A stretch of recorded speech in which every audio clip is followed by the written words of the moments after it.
হয়েছে ক্যাপাসিটার হয়েছে গিয়া 315 এমএফডি 400 ভোল্টর 315 এমএফডি। আচ্ছা, এই ক্যাপাসিটারটা পয়লা চেক করি এইরকম।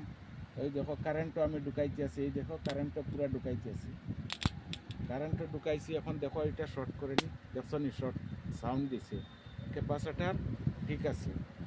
এখন এই পয়েন্ট 3টা এখন দেখো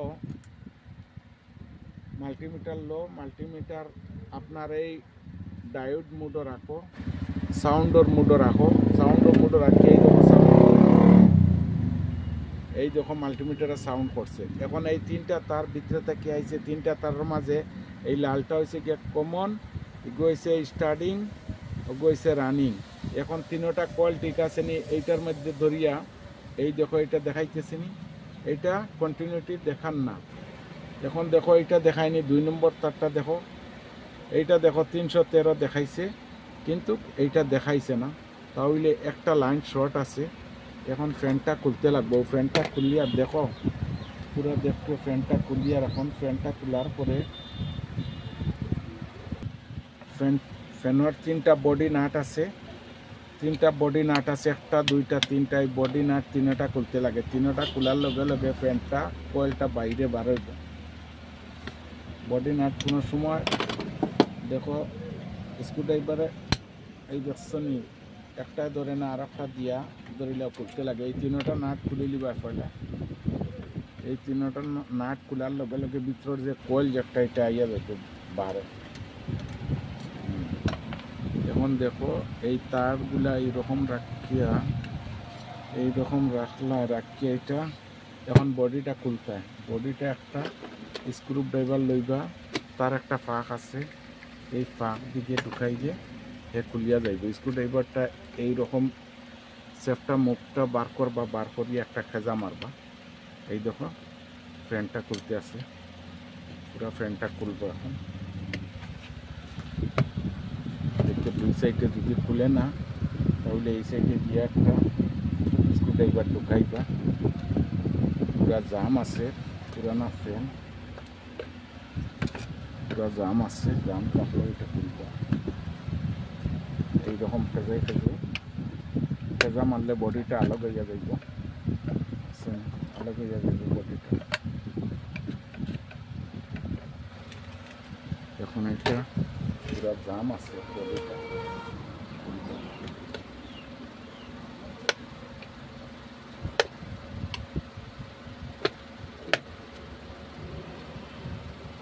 পুরা জাম আছে, বডিটা গ্লাস একটা ঢুকাই দিবা। এরকম গ্লাসটা ঢুকাইবা, ঢুকাইয়া এই সাইডটা খেজা মারবা। বহুত জাম আছে, বহুত জাম আছে, খুলতে কষ্ট হইতে আছে, পুরা জাম আছে বডিটা।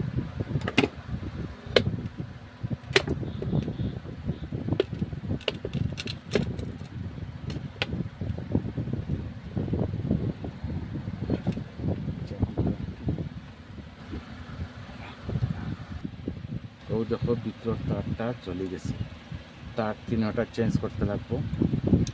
পুরা খুলে দিয়ে খুললে এটাই, এই দেখো ওই দেখো শর্ট হয়েছে, একটা তার শর্ট হয়েছে, এই দেখো শর্ট হয়ে গেছে গিয়া ওয়ারগুলা। এই দেখো এই জায়গাটা শর্ট হইয়া জ্বলছে, এই দেখছেন এই জায়গাটা পুরা শর্ট হয়ে গেছে গিয়া, শর্ট হইয়া এটা জ্বলছে গতিকে। এখন ফ্যানের তারগুলা এইরকম ফাইবারটা বার করতে লাগবে। ওই দেখো ফাইবারটা বার হয়েছে, এইটারও ফাইবার বার করতে লাগবে। তার পুরা পুড়িয়া গেছে, ভিতরে তার পুড়িয়া গেছে। এই দেখো 3টা তার এইখান থেকে আমি বার করে দিলাম, কিন্তু ফ্যানের কয়েলটা অ্যালুমিনিয়াম কয়েল। দেখো এটাও অ্যালুমিনিয়াম কয়েল,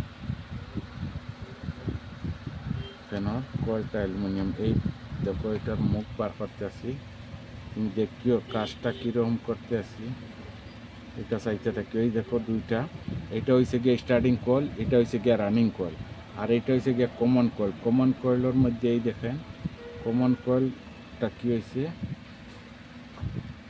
কমন কয়েলটা দেখো খুলিয়া লাই, এটা একদম আস্তে আস্তে খুলতে লাগে। যদি জুড়ে টান মারো তাহলে কয়েল ভিতরে থেকে ছিড়িয়াই দিব, বাদে কয়েলটা আবার বিছরাইতে সময় লাগবে। গতিকে একদম স্লোভাবে এটারে খুলতে লাগে। তার যেভাবে আছে এইভাবে মানে তারটা খুলতে লাগে। এই দেখো তারটা আমি খুলতে আসি, অল্প পাক দেওয়া আছে, পাকটা খুলে দিছি। পাক খুলিয়া এই দেখো সাইডটা মুখ বার হয়েছে, কয়েলটা দেখা যায় যে এই জায়গা শর্ট হয়ে এখানে কয়েল নষ্ট হয়েছে কি হয়েছে না এটা চেক করতে হইলে এটা ব্রাশ দিয়ে অল্প সাফা করলাম। এটা সাফা করার পরে বুঝবে এখানে কি শর্ট হয়েছে না কি হয়েছে। এই জায়গাটা শর্ট হয়ে গেছে কয়েল যদি শর্ট হয়ে যায় তাহলে এখন আমি কারেন্টর সিভিং বোর্ড দিয়ে এটা চেক করতে আসি, দেখি কি করে এটা। এখন এই সিভিং বোর্ড দিয়ে চেক করি, দেখেন সিভিং বোর্ড ওকে আছে না দেখেন সিভিং বোর্ড ওকে আছে। এখন আমার এইটা দুইটা কয়েল আছে গিয়া, এইটা হয়েছে গিয়া 12 কয়েলের দুইটা মাথা, দেখি দয়াটা শু করে নি, দেখো দয়াটা শু করতেছে। এখন আমি চেক করবো ভিতরের দয়াটা